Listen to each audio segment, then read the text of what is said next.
Alrighty, sounds good. Before we do begin, Porthos, would you like to introduce yourself? Hello, my name is Small Dorcos. I am a very, very new Bleed 2 speedrunner, and thank you, Jakuts, for inviting me on here to commentate this with you. It is my pleasure. I am so very excited to be able to get into this run.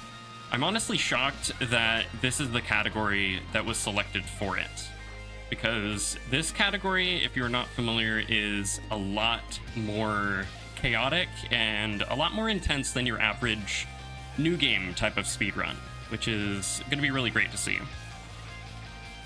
The input display screen will be your friend as to begin to understand how complicated the game really is at this level. Yes, for sure.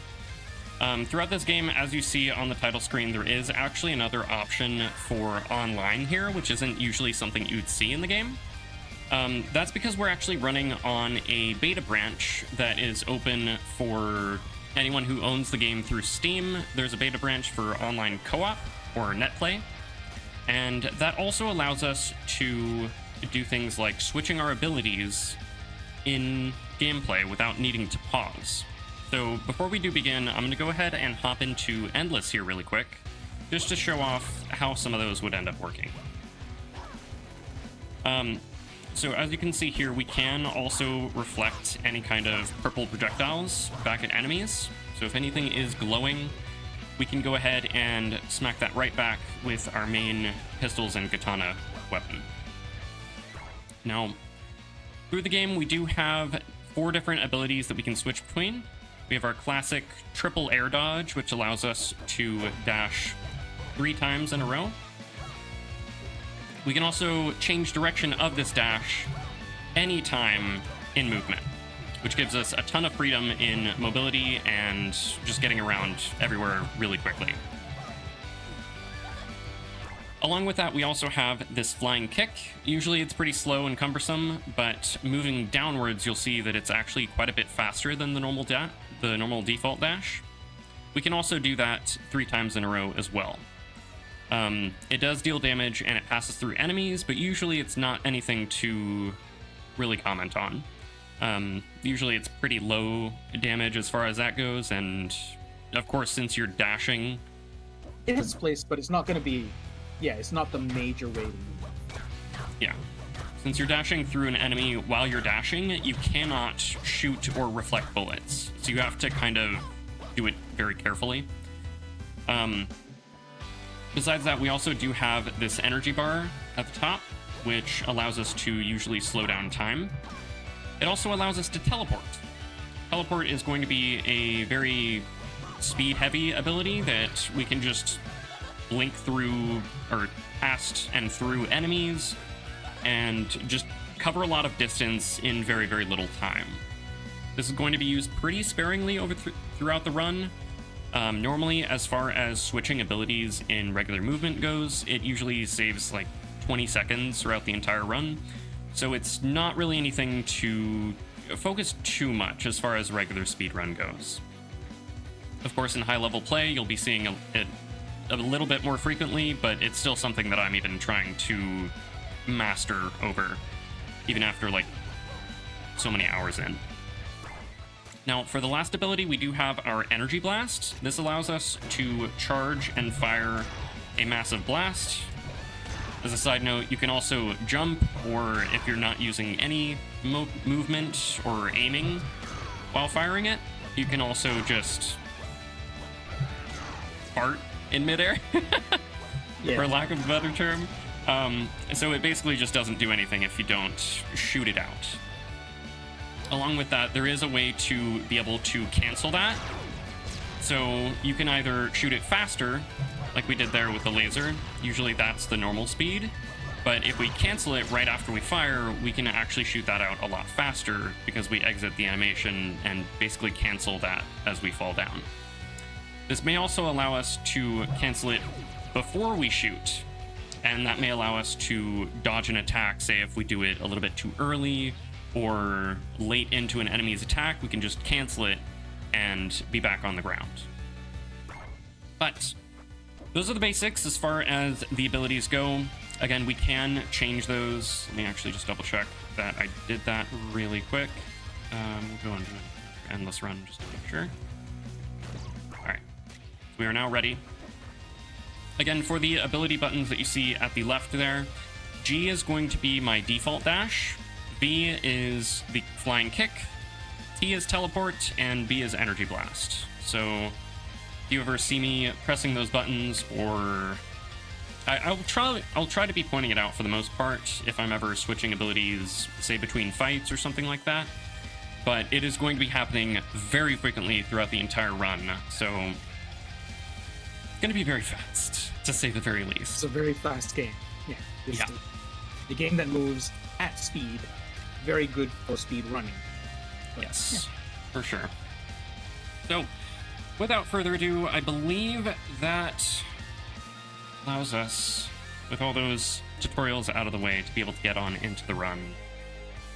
I'm very excited, so how about we go ahead and start with the countdown. Get this thing going in 3, 2, 1, let's go.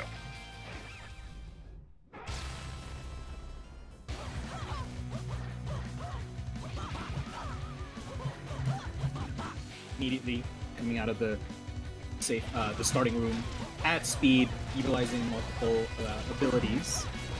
The normal dash, teleport, cross distance, trying to stay close to the ground. Just hug the... don't go too high if you don't need to go too high. First quick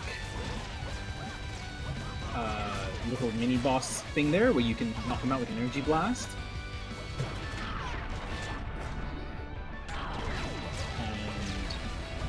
First boss out of the way. Usually the energy blast is very, very quick. We tend to slow down time there to be able to skip a small cutscene where he jumps and does a little roll and laughs at you. The slow motion just allows us to skip that entirely. And with that, we are on to our first boss, the energy blast, or the energy blast, the blast jumper. He is going to just tend to shoot a lot of bullets at us, go off screen maybe a little bit, and the weapons that we're using right now, the main weapon of choice is white, this pink gun that we're shooting around. This is based on our style meter. So if you ever see me switching between weapons or taunting throughout the run, that is in order to increase style the very quickest way that I possibly can. We're in an auto-scroller section at the moment. Nothing to do except just kill enemies as they spawn. So we get to the second boss here, the Miracle. Speaking of weapons, the absolute highest damage that we can easily do is the chainsaw by putting... There's multiple hitboxes. Putting the closest one to Rin into the boss to deal the most damage. So when we can get up close to the boss, that's going to be the weapon match. Of course, otherwise... S-ranked white is the superior option. Yeah, it's definitely the go-to. We will be switching to the pistols and katana every once in a while to be able to make any large reflects or be able to use that basically when we don't have any style. It's really good for these run and gun sections where we're just needing to shoot ahead of ourselves when white does not have nearly enough range or fire rate to be able to cover for it.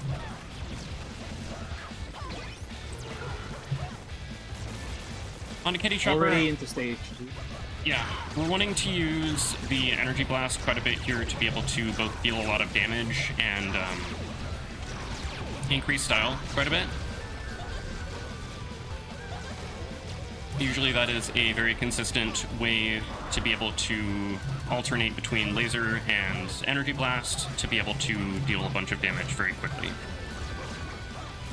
So clean run and gun section. Beautiful. This section is so much fun to practice. Barely touching the surface just to refresh the air options that you have. Not too worried about the style meter here because we get a perfect reflect. And end off semi-core very, very quickly. I'm going to switch to teleport here where I can buffer a jump. Usually I can get a floating reset there to be able to reset my dash count, but unfortunately could not hit that this time around. And on to this fight. This is Valentine. She is a day late. He has this big shield that usually is a big problem. We have to use the rival with his big car here to be able to destroy it. And before I can even talk about it, she's just gone. The rocket allows us to essentially completely ignore that fight. Rocket launcher is very good when it comes to blasting through shields and using its large AoE to be able to damage either past them or through them entirely. Along with that, one thing that we haven't mentioned is the laser rifle. This has 3 methods of fire. Usually you have these small beams, you have a larger beam, and then you have the fully charged beam. Normally these can be used to be able to fire again through shields or through certain bosses that like to reflect attacks. Which we'll see soon, but not quite yet. Before that, we have fan favorite game, Cowboy Girl. Or Red Sprite, as she is formerly known. Yeah. But Cowboy Girl is just hard. Fantastic name for her. On hard and very hard up from normal, the birds are a bit more aggressive and evasive in their movements, but Jakuts just making easy work of dropping them. Took a bit of a hit, but still staying at S rank, so no harm, no foul. Into another auto-scroll second. There is technically a way to save a bit at the end if you can get every one of the last wave of these projectiles off screen fast, like that. Absolutely perfect. Very, very tiny amount of time, but it is time saved. Very fast. Now we have Ninja. This is one of the faster paced fights in the game for a pretty fast paced game. It demands a lot of reaction times. When he dies, you want to be able to reflect it with the pistol and katana. And then we go into the second phase, where normally he would be reflecting all of the normal shots you fire at him with a sword, but that's why we're using the fully charged laser, which goes through that reflect. And before we can even really talk about it, he's already dead. Another not run and gun auto-scroller section. Special mention for this one as being the only spot in the whole game where Jakuts has found a use for the akimbo pistol. So you can hold the dual pistols in both hands and fire them in different directions. It's such a good weapon. It's so strong. Can you see how strong it is? It's very strong. Especially, yeah. Also worth noting there is using the teleport to go through the little bits of enemy fire, so that you can just kind of be around the enemy projectiles. Now on to the last boss of the stage, the rest of the rocket. Big beam with his patterns. This is actually a boss that is a cameo character. There's a game that this character is actually the main protagonist of, called Rex Rocket. Apparently it's really difficult. I've never played it, but he's a very fun boss and makes his own platforms. He could just stop firing those at any point, but he's nice, I guess. Now we're into the launch. So this is run and gun again, where the goal is to get through to here, spawn in the boss trap. Launcher. Cat Spammer. He is a friendly friend who just likes to shoot a bunch of ads at us. Luckily, if he doesn't move too much, we can just destroy him pretty easily with the energy blast and laser rifle strategy. Again, You've seen a few auto scrolls already. Sorry. Those two really alternating those can be a very, very good strategy because it allows us to charge up the energy or charge up the laser blast in the same amount of time that it takes for the energy blast to fire. I was gonna say we've seen a few auto scrollers already. This one's actually special in that we can actually lose time in this auto scroller. because the camera movements, the camera speed increases the more we don't take damage. As if you notice there was a tiny amount early on that just took a small hit and the camera kind of reset a bit.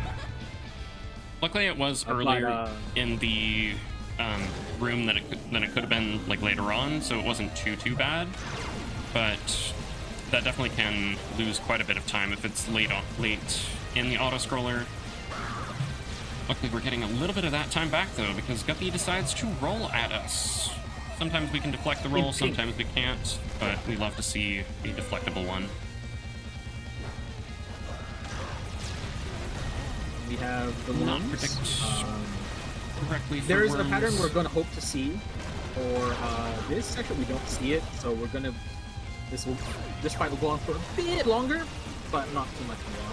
So long as we can maintain S rank white, they go down before 2 full phases of their attacks go by. Yep. We're definitely in the boss rush, so 3 of 4, white mark 2.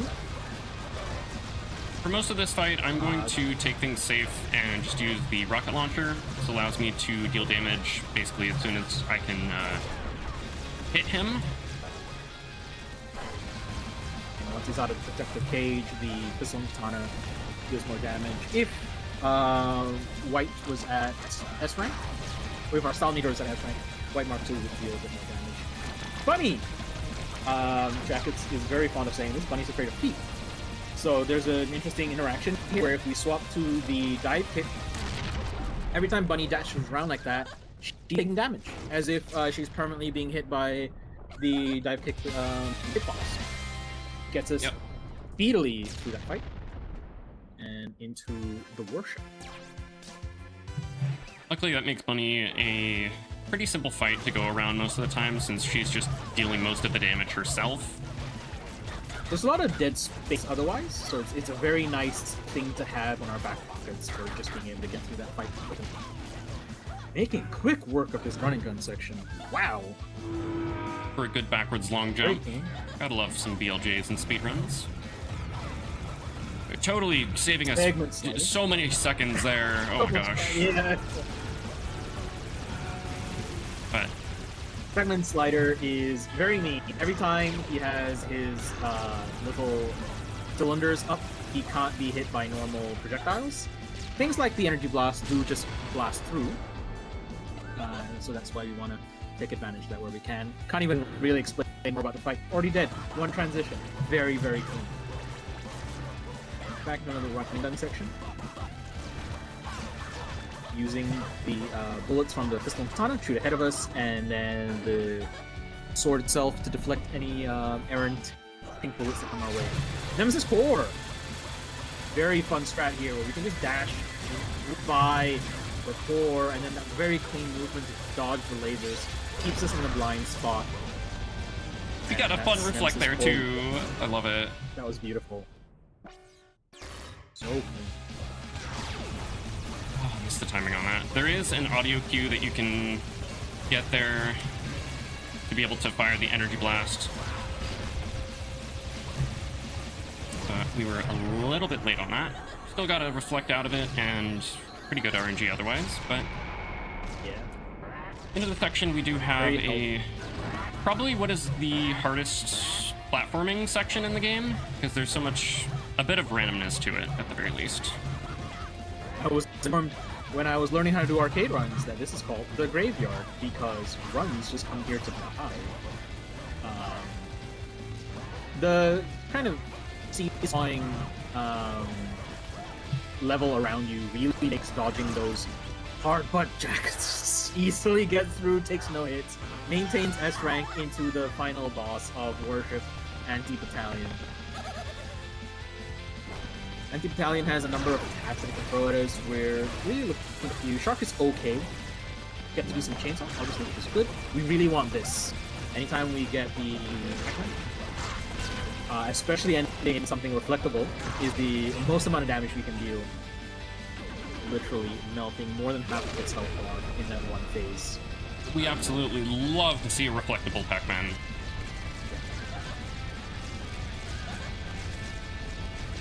Not much more of game to go. We are in another boss rush coming up called Showdown.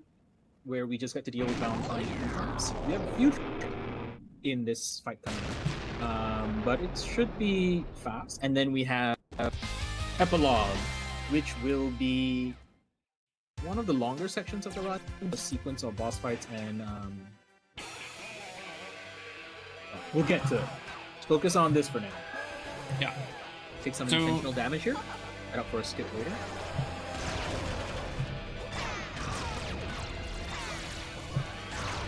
Just a kind of risky strike because Valentine, we need to carry this health, not die, and therefore lose some of the time that we would save through 3 phases of Valentine. She has 4 phases in total, and the skip is between phase 3 and 4. So that's 1 down. Took a bit of damage that that wasn't just from the self damage, but this is all very much reasonable so far.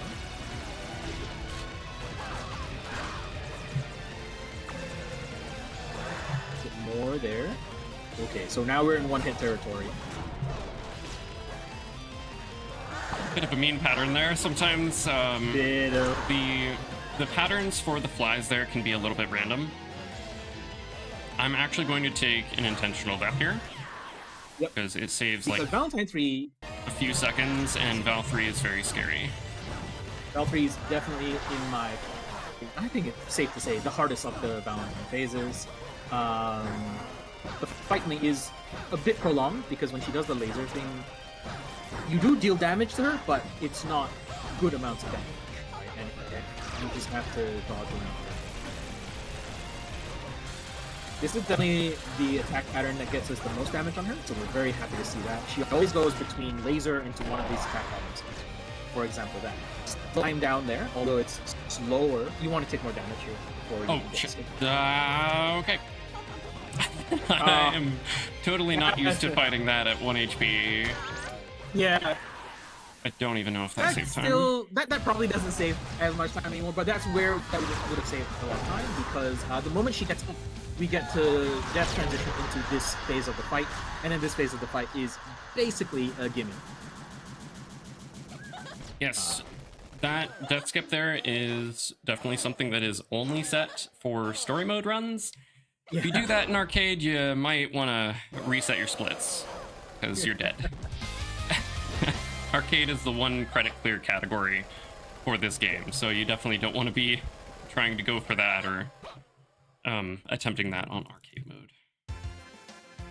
And that's it for the story mode of Bleed. Now we get the epilogue where the rival who was helping us before, because Valentine is a threat that's worth the teaming up of these two rivals, is now here to, say, hey, I want your title. Into the first fight of Epilogue Mantis. A lot of very simple patterns, but this movement in particular can easily catch you off guard if you're trying to move very quickly through it.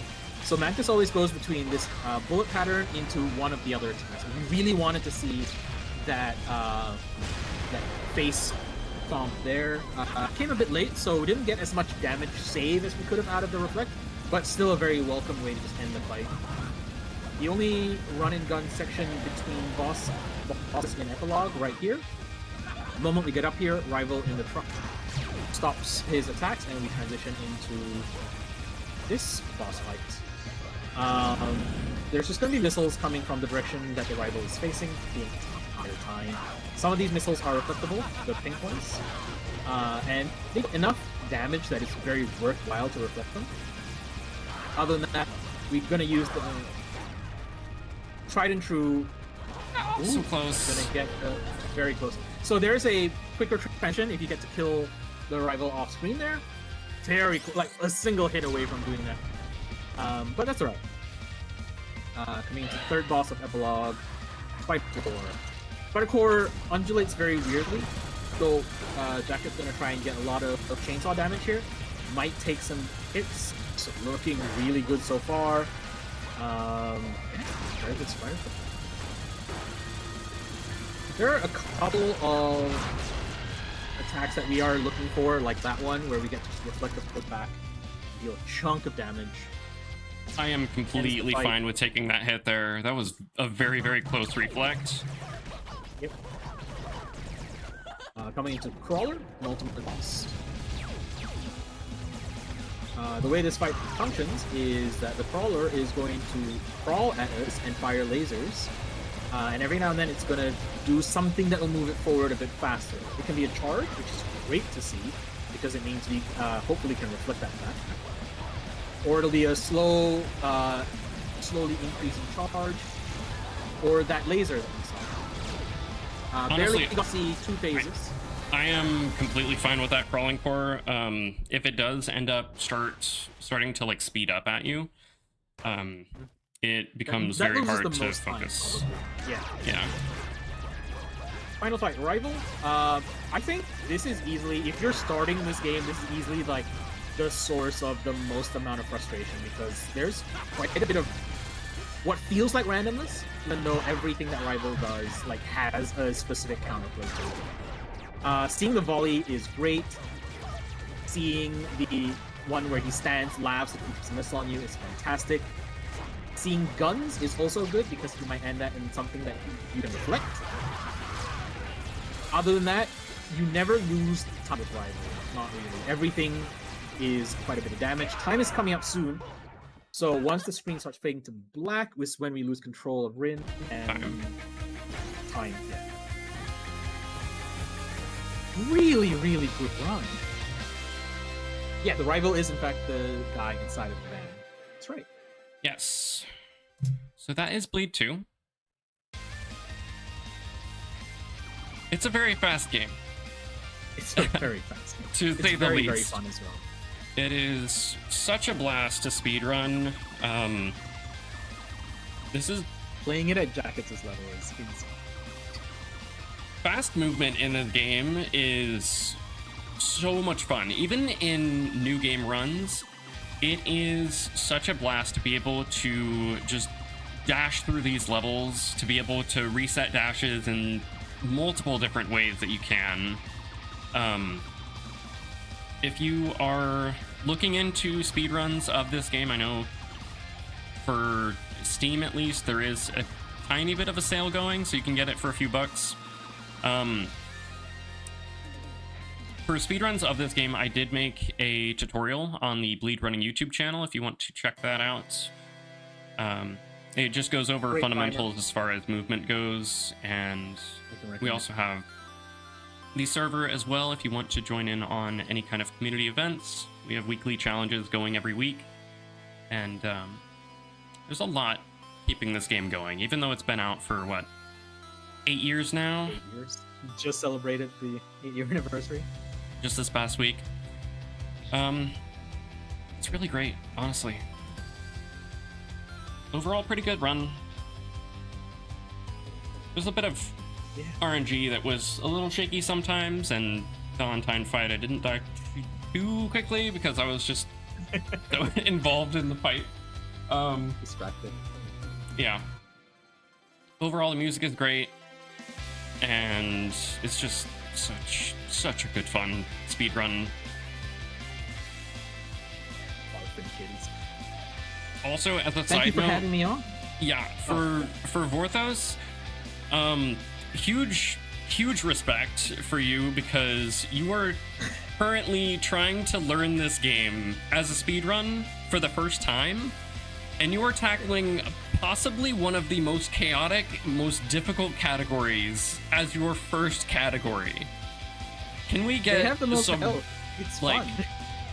crazy appreciation for Vorthos and what you're trying to do with that challenge? That is absolutely huge. Cheers. He's going for the story freestyle very hard speedrun, which is even like, if you thought this was looking difficult, very hard is on another level. It is very, very difficult to be able to, number one, keep up the style, number two, not die, and go fast at the same time. It is. So I don't not die. But it is a very fine. rough category to learn, especially for the first run, like, of this game. But after that point, tackling any other category is going to be like a breeze basically at that point, especially anything new game. That's the idea. So absolutely, thank you again for stepping up for commentary. That was absolutely huge, having somebody help out with it. Loved it. Very much appreciated. And for Mitty to have us on, thank you so much. Thank you. Thanks. All right, perfect. Thanks so much for that. Stick around because we have just a couple of runs left to go for the day. But they are some big ones. We are sticking with Jakuts here with a Terraria randomizer. Another first time for Go Fish / No Fish history. We've had our first race earlier on today. We're now going to have our first ever randomizer. So stick around. We'll be back for that in a few minutes' time.